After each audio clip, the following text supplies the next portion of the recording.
আসসালামু আলাইকুম। আজকের রেসিপি চাউমিন। করা থাকা উপকরণ দিয়ে একদম সহজভাবে আমি করে নেব। প্রথমেই ফুটন্ত পানিতে দিয়ে দিয়েছি পরিমাণ মতন লবণ, সামান্য তেল। এখন আমি চাউমিনটাকে সিদ্ধ করে নেব 5 মিনিট। তারপরেই তো চিকেনটা আমি রেডি করে নেব। চিকেনটা আমার পছন্দ মতো কেটে নিয়েছি। দিয়ে দিয়েছি 1 টেবিল চামচ পরিমাণ লেবুর রস, পরিমাণ মতন গোলমরিচের গুঁড়া, পরিমাণ মতন কর্নফ্লাওয়ার, পরিমাণ মতন সয়া সস আর বেশ কিছুটা সস।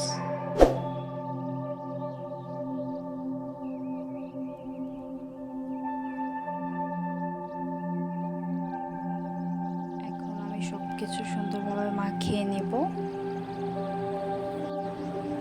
মাখিয়ে নেওয়া হয়ে গেলে একটা প্যানে পরিমাণ মতন তেল দিয়ে দিব পেঁয়াজ কুচি, রসুন কুচি। এগুলো আমি হালকা করে ভেজে নেব।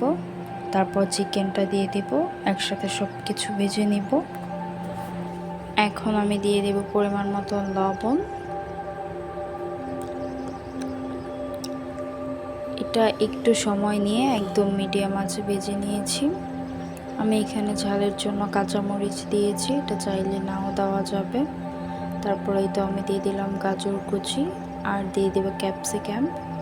এখানে চাইলে আরও যে কোনো সবজি ব্যবহার করা যাবে। এই তো এখন সবগুলো একসাথে আবারও ভেজে নিব।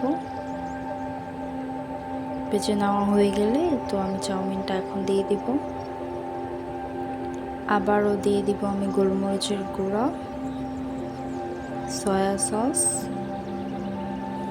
Tomato sauce. এখানে চাইলে ওয়েস্টার সসও দেওয়া যাবে, তবে হাতের কাছে না থাকলে টমেটো সসও দেওয়া যাবে।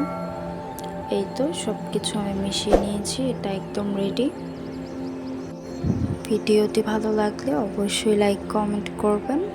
এমন আরও নিত্য নতুন রেসিপি দেখার জন্য আমাদের চ্যানেলটি সাবস্ক্রাইব করে রাখবেন।